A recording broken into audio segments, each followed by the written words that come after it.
Assalamualaikum warahmatullahi wabarakatuh. Di hari yang berbahagia ini, kehadirat Allah Subhanahu wa Ta'ala, Tuhan yang Maha Pengasih, kita panjatkan puji dan syukur.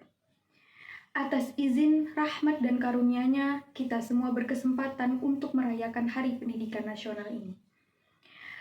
Di Hari Pendidikan ini, atas nama pemerintah, izinkan saya menyampaikan apresiasi pada semua pihak, pada semua pelaku pendidikan dimanapun berada, yang telah ambil peran aktif untuk mencerdaskan saudara sebangsa.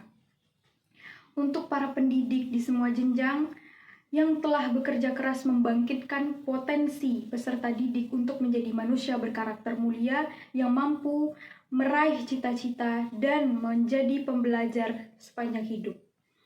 Terimalah salam hormat dan apresiasi dari kita semua. Bapak, Ibu, dan hadirin yang mulia, Republik tercinta ini digagas oleh anak-anak muda, terdidik dan tercerahkan. Pendidikan telah membukakan mata dan kesadaran mereka untuk membangun sebuah negeri bineka yang modern. Sebuah negara yang berakarkan adat dan budaya bangsa Nusantara. Beralaskan semangat gotong royong, tapi tetap mengedepankan dan menumbuh kembangkan prinsip kesejajaran dan kesatuan sebagai sebuah negara modern. Pendidikan telah membukakan pintu wawasan, menyalakan cahaya pengetahuan, dan menguatkan pilar ketahanan moral.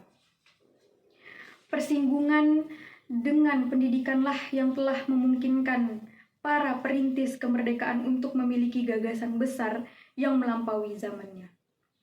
Gagasan dan perjuangan yang membuat Indonesia dijadikan sebagai rujukan oleh bangsa-bangsa di Asia dan di Afrika. Dunia terpesona pada Indonesia, bukan saja karena keindahan alamnya atau keramahan penduduknya atau keagungan budayanya, tetapi juga karena deretan orang-orang terdidiknya yang berani mengusung ide-ide terobosan dengan ditopang pilar moral dan intelektual. Indonesia adalah negeri penuh berkah. Di tanah ini, setancapan ranting bisa tumbuh menjadi pohon yang rindang. Alam subur, laut melimpah, apalagi bila melihat mineral, minyak, gas, dan hutan. Dan semua deretan kekayaan alam lainnya. Indonesia adalah wajah cerah Katulistiwa, namun kita semua harus sadar bahwa aset terbesar Indonesia bukan tambang, bukan gas, bukan minyak, bukan hutan, ataupun segala macam hasil bumi. Aset terbesar bangsa ini adalah manusia Indonesia. Tanggung jawab kita sekarang adalah mengembangkan kualitas manusia Indonesia. Manusia yang terdidik dan tercerahkan adalah kunci kemajuan bangsa. Jangan sesekali kita mengikuti jalan berpikir kaum kolonial di masa lalu. Fokus mereka, kaum kolonial itu, adalah pada kekayaan alam saja tanpa peduli pada kualitas manusianya. Kaum kolonial memang datang untuk mengeruk dan menyedot isi bumi Nusantara, menguras hasil bumi Nusantara. Karena itu mereka peduli dan tahu persis data kekayaan alam kita, tetapi mereka tidak pernah peduli dengan kualitas manusia di Nusantara. Kini kita sudah 70 tahun merdeka. Kemerdekaan itu bukan hanya untuk menggulung kolonialisme, melainkan juga untuk menggelar kesejahteraan dan keadilan sosial bagi seluruh rakyat Indonesia. Jangan sampai kita hanya tahu tentang kekayaan alam tetapi tidak tahu kualitas manusia di negeri kita. Kita harus berkonsentrasi pada peningkatan dan pengembangan kualitas manusia. Kita tidak boleh mengikuti jalan berpikir kaum kolonial yang terfokus hanya pada kekayaan alam, tetapi melupakan sosial kualitas manusia. Mari kita jawab, tahukah kita berapa jumlah sekolah, jumlah guru, jumlah siswa, jumlah perguruan tinggi di daerah kita? Tahukah kita berapa banyak anak-anak di wilayah kita yang terpaksa putus sekolah? Tahukah kita tentang kondisi guru-guru di sekolah yang mengajar anak-anak kita? Tahukah kita tentang tantangan yang dihadapi oleh kepala sekolah dan guru untuk memajukan sekolahnya? Lebih jauh lagi, berjuta jumlahnya putra-putri Indonesia yang kini telah berhasil meraih kesejahteraan. Pada kita yang telah sejahtera itu, jelas terlihat bahwa pendidikan adalah hulunya. Karena pendidikanlah maka terbuka peluang untuk hidup lebih baik. Pendidikan itu seperti tangga berjalan yang mengantarkan kita meraih kesejahteraan yang jauh lebih baik. Pertanyaannya, sudahkah kita menengok sejenak pada dunia pendidikan yang telah mengantarkan kita sampai pada kesejahteraan yang lebih baik? Pernahkah kita mengunjungi sekolah kita dulu? Pernahkah kita menyapa, bertanya kabar dan kondisi, serta berucap terima kasih kepada guru-guru yang mendidik kita dulu? Pernahkah kita menyapa dan menyampaikan terima kasih pada dosen-dosen kita? Bagi kita yang kini berkiprah di luar dunia pendidikan, mari kita luangkan perhatian. Mari ikut terlibat memajukan pendidikan. Mari kita ikut iuran untuk membuat generasi anak-anak kita bisa meraih yang jauh lebih baik dari yang berhasil diraih generasi ini. Dan iuran paling mudah adalah kehadiran. Datangi sekolah, datangi guru, datangi anak-anak pelajar lalu terlibat untuk berbagi, untuk menginspirasi dan terlibat untuk ikut memajukan dunia pendidikan kita. Bapak, Ibu, dan hadirin yang berbahagia, wajah masa depan kita berada di ruang-ruang kelas. Akan tetapi, hal itu bukan berarti bahwa tanggung jawab membentuk masa depan itu hanya berada di pundak pendidik dan tenaga kependidikan di institusi pendidikan. Secara konstitusional, mendidik adalah tanggung jawab negara, namun secara moral, mendidik adalah tanggung jawab setiap orang terdidik. Mengembangkan kualitas manusia Indonesia harus dikerjakan sebagai sebuah gerakan bersama. Semua harus ikut peduli, bahu-membahu, saling sokong, dan topang untuk memajukan kualitas manusia Indonesia lewat pendidikan. Oleh karena itu, Bapak, Ibu, dan hadirin sekalian, peringatan Hari Pendidikan Nasional tahun ini, kita mengambil tema pendidikan sebagai gerakan pencerdasan dan penumbuhan generasi berkarakter Pancasila. Kata kunci dari tema tersebut adalah gerakan. Pendidikan harus dipandang sebagai ikhtiar kolektif seluruh bangsa. Karena itu, pendidikan tidak bisa dipandang sebagai sebuah program semata. Kita harus mengajak semua elemen masyarakat untuk terlibat.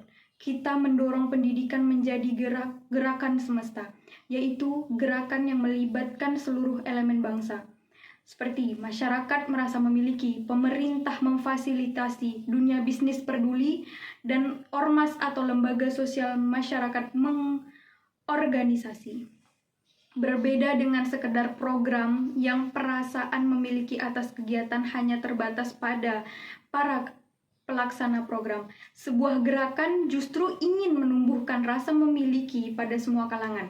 Mari kita ajak semua pihak untuk merasa peduli, untuk merasa memiliki atas problematika pendidikan agar semua bersedia menjadi bagian dan ikhtiar untuk menyelesaikan problematika itu.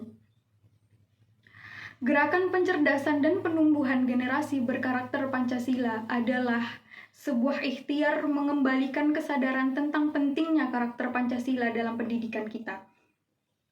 Sudah digariskan bahwa pendidikan bertujuan untuk mengembangkan potensi peserta didik agar menjadi manusia yang beriman, bertakwa kepada Tuhan Yang Maha Esa, berakhlak mulia, sehat, berilmu, cakap, kreatif, mandiri, dan menjadi warga negara yang berdemokratis serta bertanggung jawab. Itulah karakter Pancasila yang menjadi tujuan pendidikan nasional kita. Menumbuh kembangkan potensi anak didik seperti itu memerlukan karakteristik pendidik dan suasana pendidikan yang tepat. Disinilah Bapak, Ibu, dan hadirin sekalian, peringatan Hari Pendidikan Nasional menjadi amat relevan untuk meningkatkan kembali tentang karakteristik pendidik dan suasana pendidikan. Peringatan Hari Pendidikan tak bisa lepas dari sosok Ki Hajar Dewantara yang pada tanggal 2 Mei adalah hari kelahiran Bapak Pendidikan Indonesia itu. Ki Hajar Dewantara menyebut sekolah dengan istilah taman. Taman adalah tempat belajar yang menyenangkan. Anak datang ke taman dengan senang hati, berada di taman juga dengan senang hati, dan pada saat harus meninggalkan taman, maka anak merasa berat hati. Pertanyaannya, sudahkah sekolah kita menjadi seperti taman? Sudahkah sekolah kita menjadi tempat belajar yang menyenangkan? Sekolah menyenangkan memiliki berbagai karakter. Di antaranya adalah sekolah yang melibatkan semua komponennya, baik guru, orang tua, siswa dalam proses belajarnya. Sekolah yang pembelajarannya relevan dengan kehidupan, sekolah yang pembelajarannya memiliki ragam dan tantangan, di mana individu diberikan pilihan dan tantangan sesuai dengan tingkatannya. Sekolah yang pembelajarannya memberikan makna jangka panjang bagi peserta didiknya. Di Hari Pendidikan Nasional ini, mari kita kembalikan semangat dan konsep Ki Hajar Dewantara bahwa sekolah harus menjadi tempat belajar yang menyenangkan. Sebuah wahana belajar yang membuat para pendidik merasa mendidik sebagai sebuah kebahagiaan. Sebuah wahana belajar yang membuat para peserta didik merasakan belajar sebagai sebuah kebahagiaan. Pendidikan sebagai sebuah kegembiraan. Pendidikan yang menumbuh kembangkan potensi peserta didik agar menjadi insan berkarakter Pancasila. Ikhtiar besar kita untuk pendidikan ini hanya akan bisa terwujud bila kita semua terus bekerja keras dan makin membuka lebar-lebar partisipasi masyarakat untuk terlibat aktif dalam pendidikan.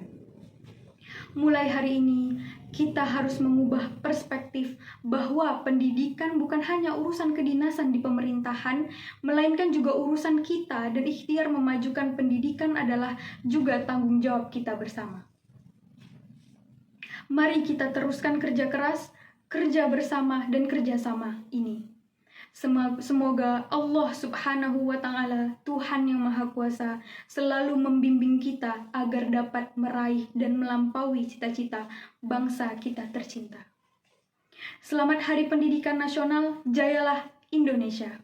Wassalamualaikum warahmatullahi wabarakatuh.